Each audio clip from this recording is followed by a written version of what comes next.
Dios es bueno, digno de toda alabanza y de toda adoración. Exaltémosle, el día de hoy exaltémosle siempre por el regalo de la salvación que nos dio a través de su Hijo Jesús. Como una oración a nuestro Padre, cantemos en esta mañana.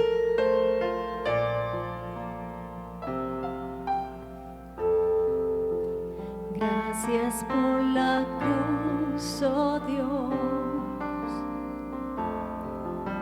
el precio que pagaste por mí, llevando mi pecado allí, sublime amor, tu gracia me salvó. Gracias por tu amor, oh Dios,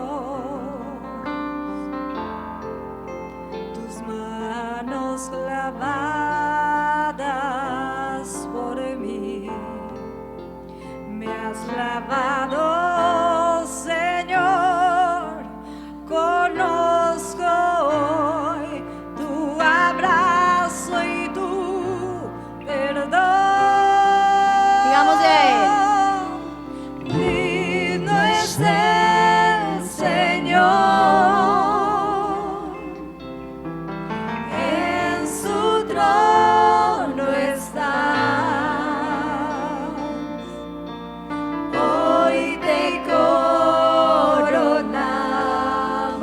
Rey y reinas con poder.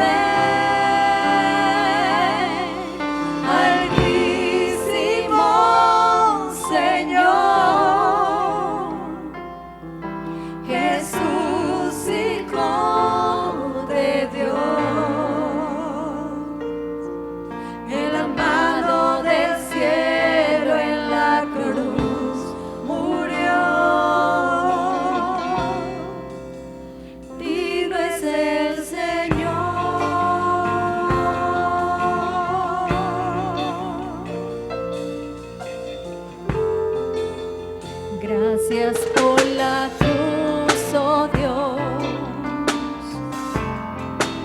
el precio que pagaste por mí, llevando mi pecado allí, sublime amor, tu gracia me salvó. Gracias por tu amor, oh Dios, tus manos clavadas por mí, me has lavado, Señor, conozco hoy tu abrazo y tu perdón.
somos rey y reinas con poder.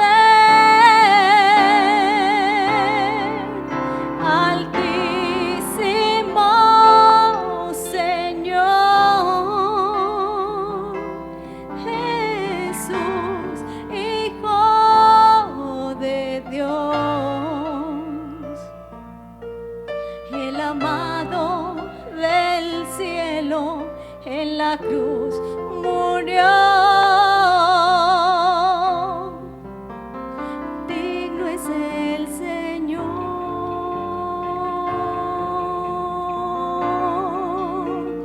digno es el Señor,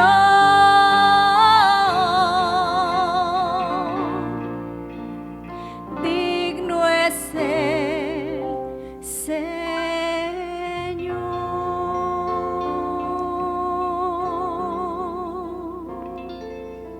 Tú eres digno, Señor, ahora y para siempre, en el nombre de nuestro Señor Jesús, quien vive y reina.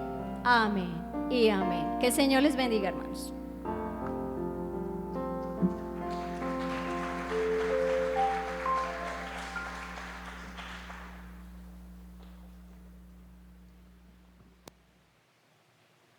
Hace un momento leímos en el libro del Apocalipsis, en el capítulo 2,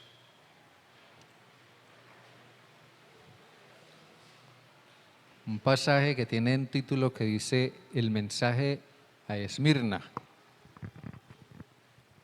El mensaje a Esmirna.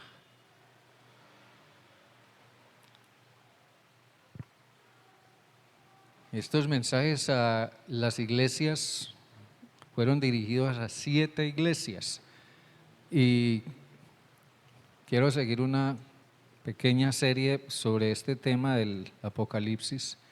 Entonces quiero predicar sobre 2 de estas 7 iglesias y hoy quiero enfocarme en esta de Esmirna.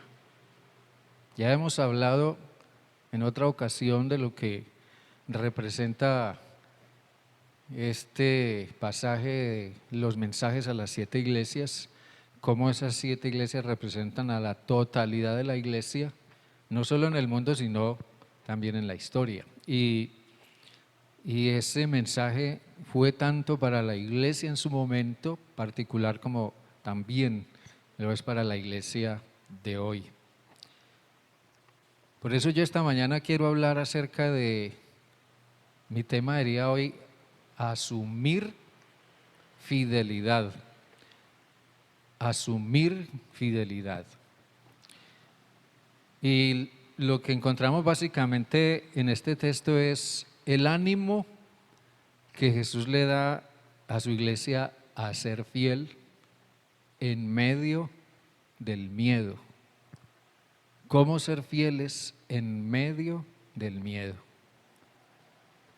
Yo no sé si usted sea una persona que tenga miedo en alguna forma, o lo que sigue sucediendo hoy en el mundo le cause miedo, yo no sé. Pero en lo personal, créanme que lo que yo observo que sucede en el mundo cada día, semana tras semana, son cosas que causan verdaderos escalofríos, si lo miramos seriamente. Por ejemplo, cada vez es más notoria o más notorio los casos de líderes cristianos y pastores amenazados, asesinados, secuestrados, encarcelados por causa de su fe y por lo que predican. Y eso lo hemos visto, o lo he visto en Canadá, en Estados Unidos, en México, y lo he visto también en el África, y lo he visto en la China, y está sucediendo en diversas latitudes del mundo. Estos días no más, hace cuestión de 8 o 15 días, en Nigeria, en el África, algún grupo armado de los que hay por allá secuestraron un grupo de estudiantes de un colegio bautista en la capital de Nigeria. y todos los colegios tuvieron que ser cerrados, los colegios cristianos tuvieron que ser cerrados por la amenaza que había de continuar con lo mismo con los demás. Nosotros vivimos en un mundo que causa miedo, en un mundo que en sus planteamientos y en sus ideologías proclama un abierto terrorismo hacia la iglesia y hacia lo que la iglesia representa. ¿Ha pensado usted en lo que es la definición de miedo? Según el diccionario, por ejemplo, el diccionario dice que el miedo es perturbación angustiosa del ánimo ante un peligro real o imaginario, presente o futuro. O también temor o recelo de que suceda algo contrario a lo que se desea. Eso dice el diccionario con respecto a lo que es el miedo. A veces nosotros llevamos el miedo en cierta forma escondido, no lo manifestamos tanto. Pero si usted me dice que es una persona que no tiene miedo a algo, yo le diría que usted tiene un problema en alguna manera. Pero eso es el miedo. Según lo que Juan nos dice acerca de la iglesia de Esmirna, una iglesia muy singular en su tiempo, en los comienzos de la era cristiana, en una ciudad llamada Esmirna, gracias hija, una ciudad llamada Esmirna, y una ciudad que todavía existe hoy día con el nombre de Izmir en Turquía, y es de las 7 iglesias, es solamente una de 2 ciudades que todavía sobreviven. Las iglesias obviamente ya no existen, pero la iglesia de esta ciudad, por lo que dice Juan aquí, era una iglesia que luchaba contra 2 fuerzas enemigas. Por una parte, luchaba contra una población judía muy grande y supremamente y abiertamente y generalmente violentamente opuesta al cristianismo. Una comunidad judía que insistía en que ellos tenían la verdad y que la iglesia estaba equivocada y representaba un elemento de herejía delante de Dios. Pero del otro lado había una grande población no judía que era leal a Roma y al emperador romano.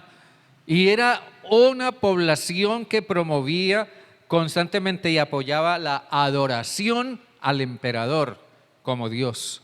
Para ellos el emperador era lo máximo, era Dios, representaba el todo y el fundamento mismo del Estado y de la vida de aquellos que formaban el Estado.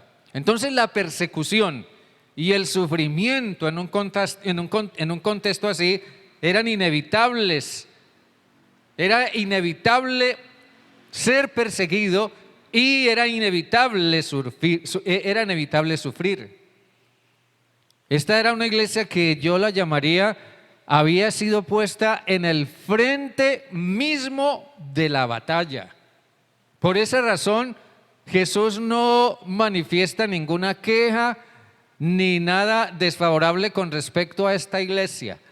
Cuando con respecto a las demás Jesús dice, yo tengo algo contra ti, contra la iglesia de Esmirna, Jesús no manifiesta tener nada en contra de ella.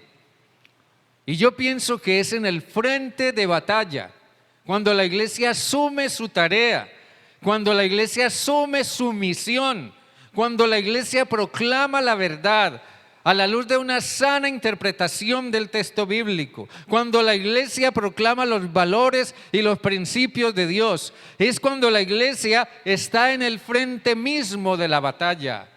Y es allí donde se va a probar la verdadera fidelidad de la iglesia.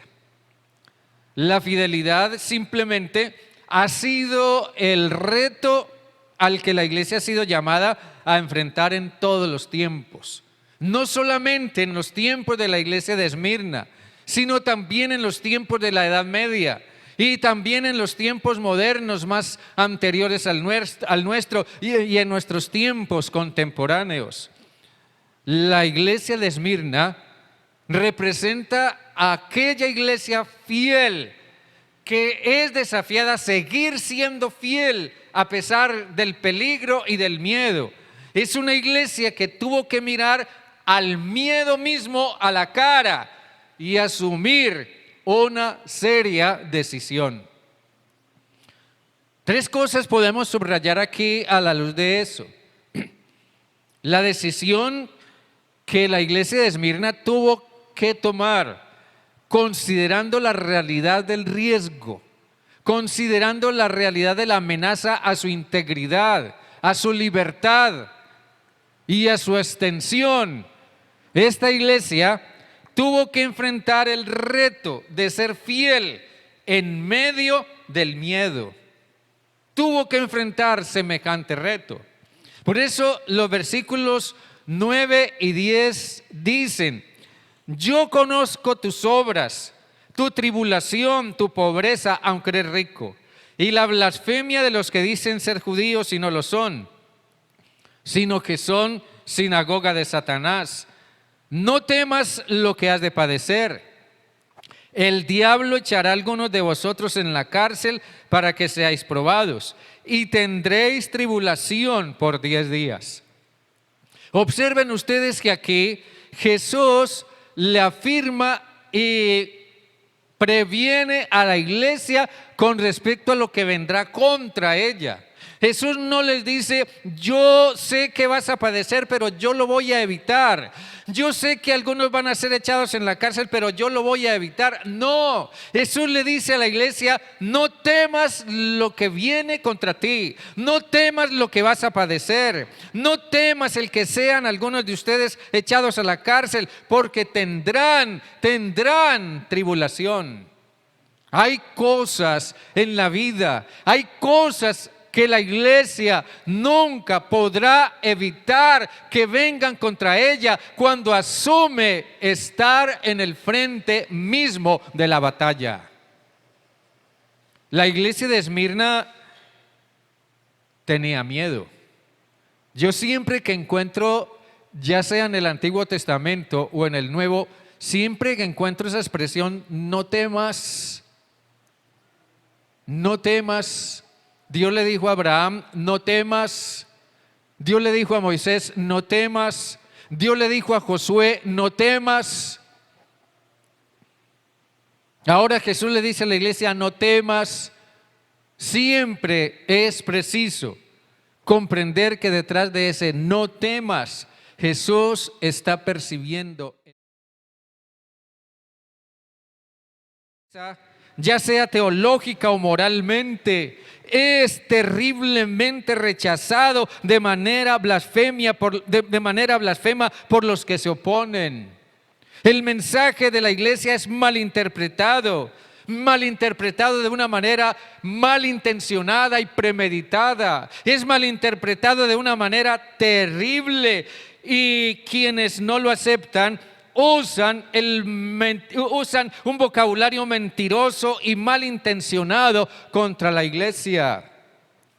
Eso nos recuerda la insistencia de muchos hoy día de que el mensaje de la iglesia al mundo, la predicación del evangelio de Jesucristo al mundo, hablar a la iglesia acerca del propósito de Dios, o por medio de la iglesia acerca del propósito de Dios al mundo, es un mensaje de odio, según algunos lo interpretan.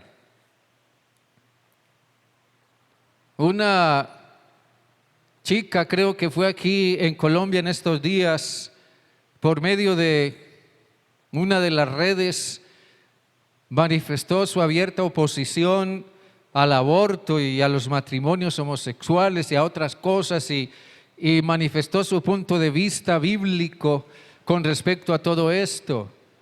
Alguien la demandó y un juez le ordenó retirar ese mensaje y retractarse, porque según él ese es un mensaje que incita al odio. Y entonces ahora ese es el vocabulario que se está usando contra el mensaje de la iglesia. Hablar de lo que Dios llama pecado, hablar de lo que es el arrepentimiento, hablar de la realidad de la condenación eterna es visto como mensaje de odio, intolerante o discriminatorio. Hablar de lo inclusivo que es Dios en una sociedad que dice y reclama ser inclusiva, pero desconoce lo inclusivo que es Dios, cuando Dios dice que por cuanto todos pecaron y todos están destituidos de la gloria de Dios. Ay, que sí es inclusivo Dios. Si se habla de lo inclusivo que es Dios, eso es un mensaje de odio. Hablar del llamado al arrepentimiento para todos es visto como un mensaje de odio. Oponerse al establecimiento de leyes que promueven principios y valores inmorales es visto como un mensaje de odio.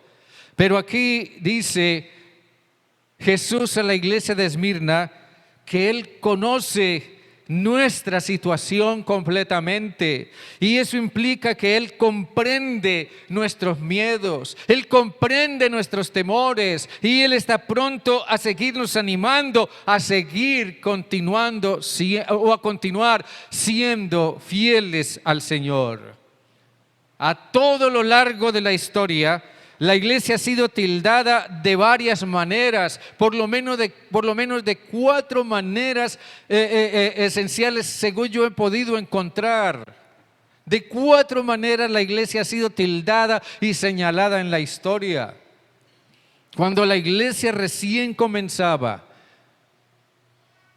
en medio del mundo judío, a desarrollarse y a crecer, y cuando comenzó a entrar en el mundo gentil, la iglesia fue llamada como una plaga, fue tildada de plaga. El famoso historiador romano Plinio el Joven se refirió a la iglesia como una plaga.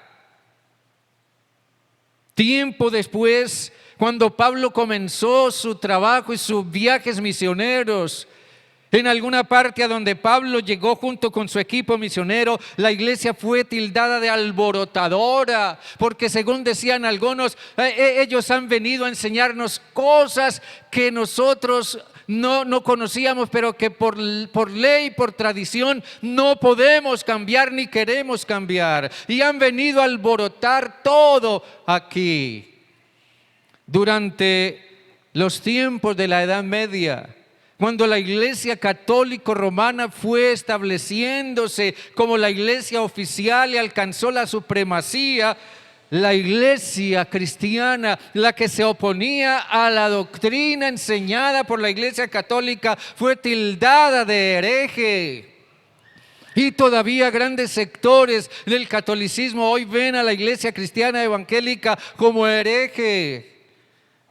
Hoy día, en el siglo XXI, la iglesia está siendo tildada de intolerante y de discriminatoria, solo porque no está de acuerdo con lo que algunos continúan promoviendo moralmente en contra de la moral de Dios.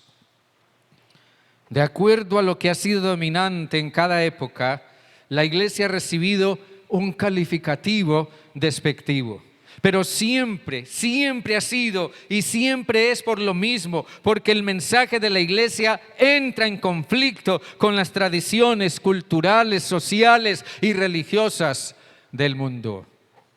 Jesús le dice aquí a la iglesia de Esmirna: los que dicen ser judíos y no lo son, esos que dicen ser esto o aquello, pero que en realidad no lo son, han existido por siempre en la historia de la iglesia.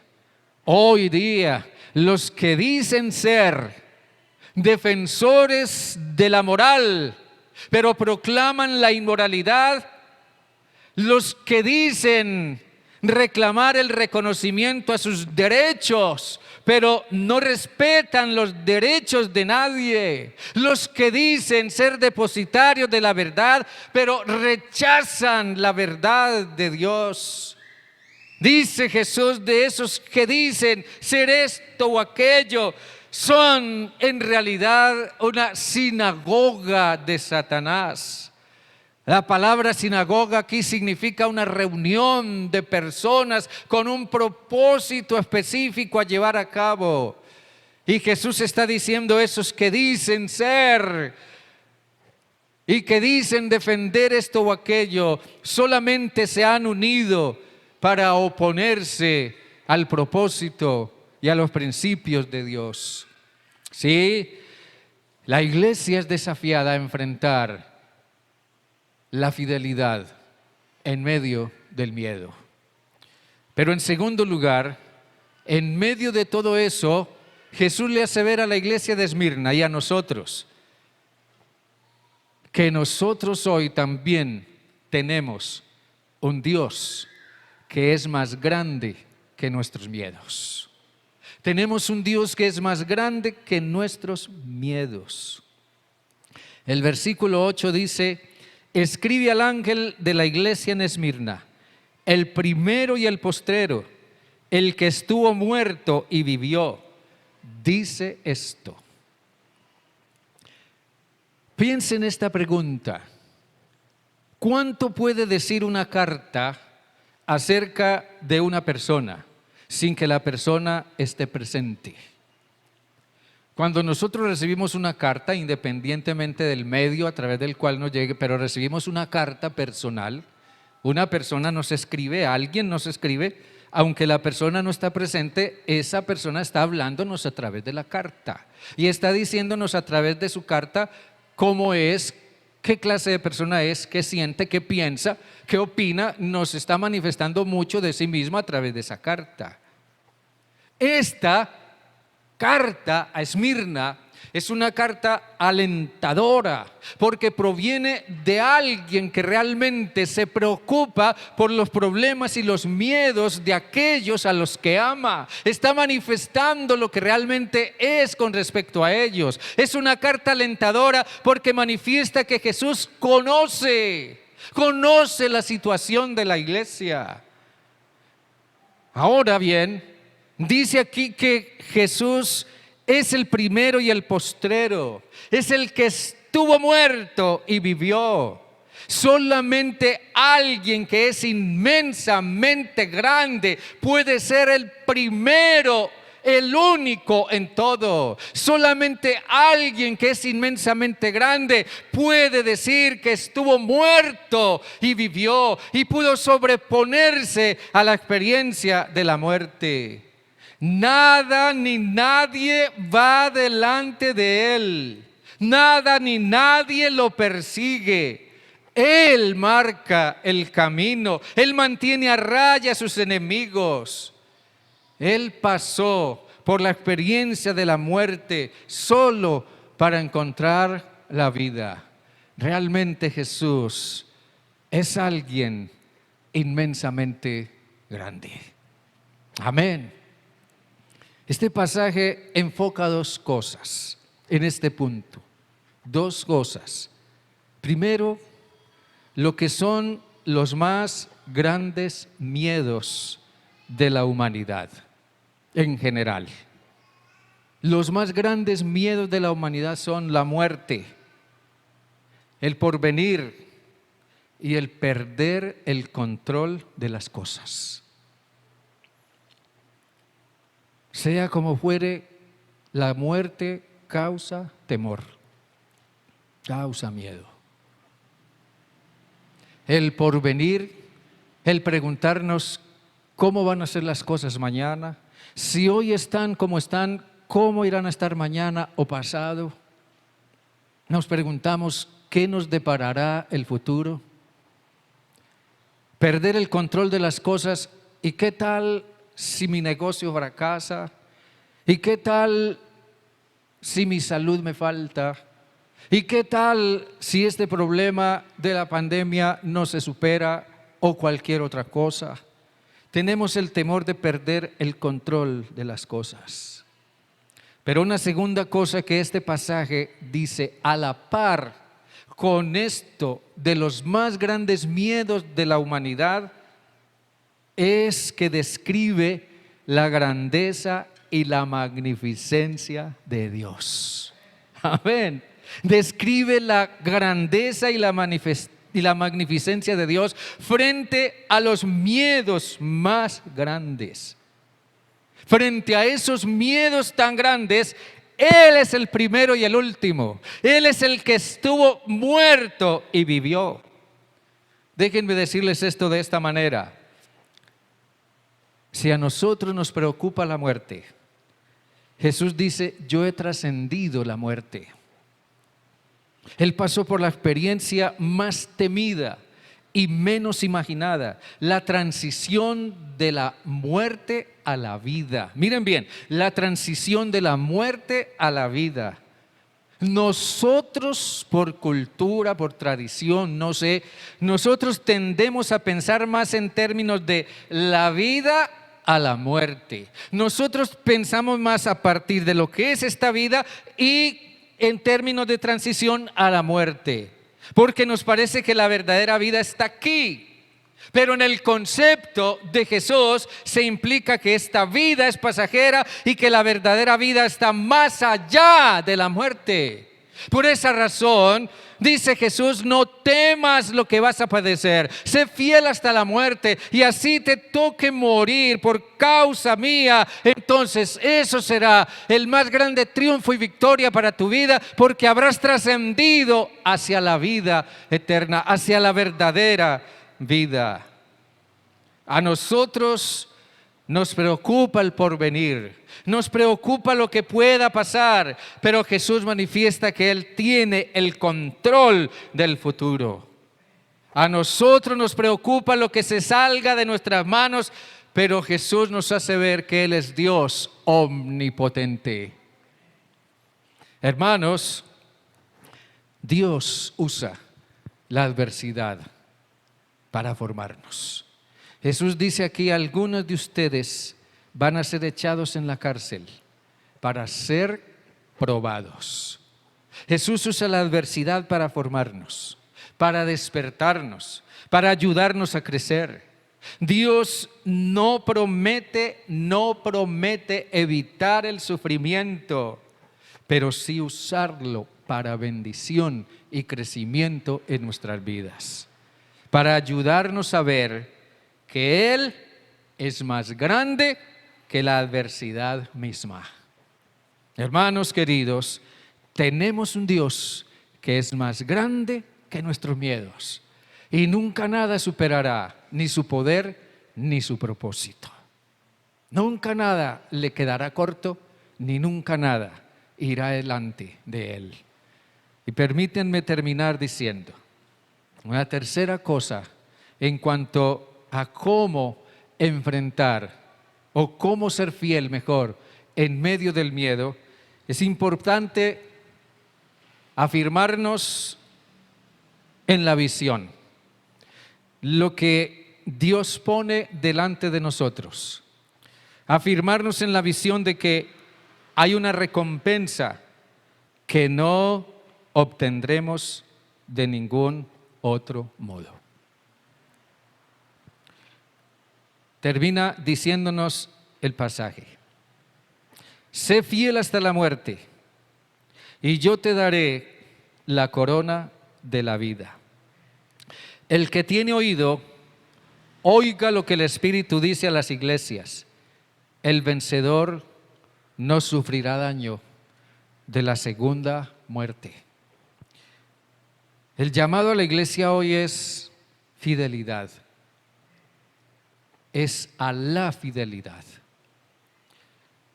Es lamentable ver cómo grandes sectores de la iglesia, y esto es una de las cosas que a mí sinceramente más miedo me causa, grandes sectores de la iglesia no están siendo fieles.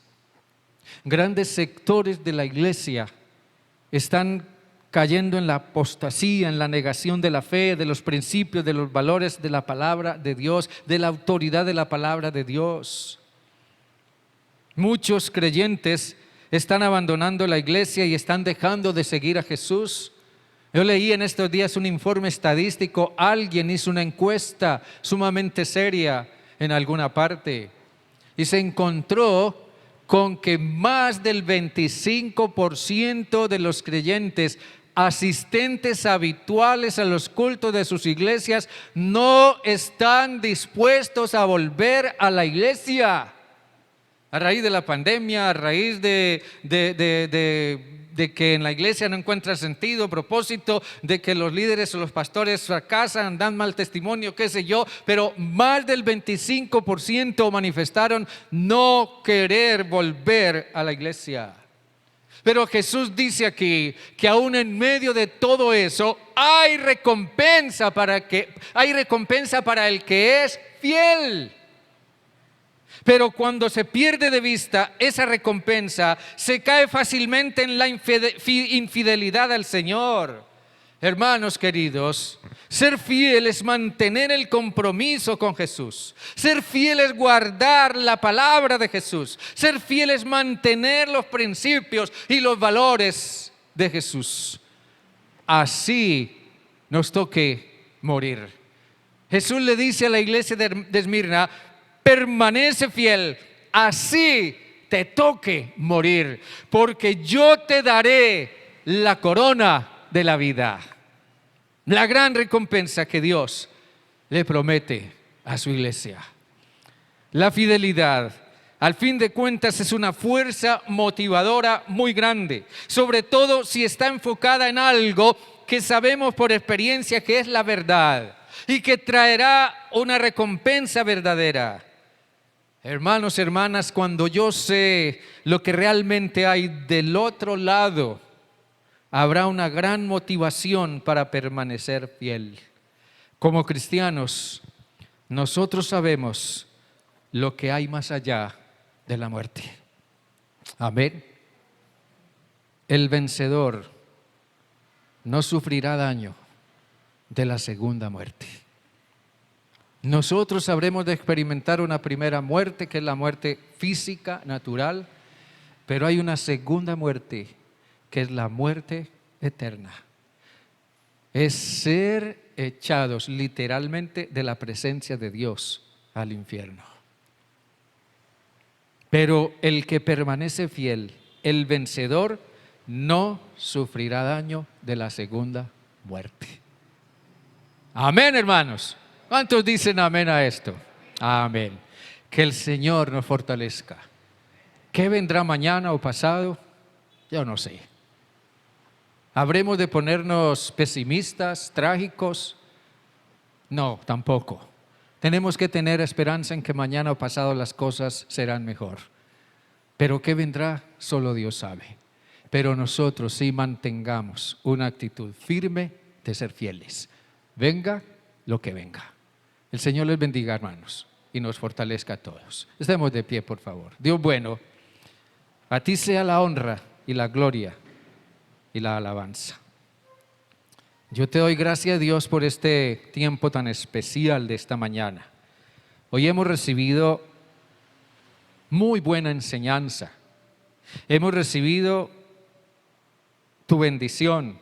Hemos tenido un hermoso tiempo de alabanza, de cantar, de expresar a ti nuestra adoración, nuestra gratitud.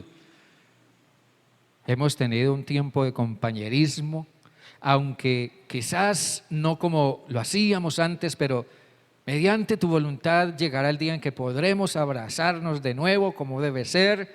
Pero gracias a Dios porque podemos, al menos en este lugar, estar juntos como tus hijos, tus hijas. Pero también gracias a Dios porque tu palabra alimenta y fortalece más nuestra esperanza y nuestra fe y nos desafía a seguir siendo fieles, pase lo que pase. Ayúdanos a acoger esas palabras de Jesús. No temas lo que venga contra ti. No temas lo que vas a padecer mañana, lo que sea. Permanece fiel y yo te daré la corona de la vida. Que así sea, Señor, con todos y cada uno de nosotros.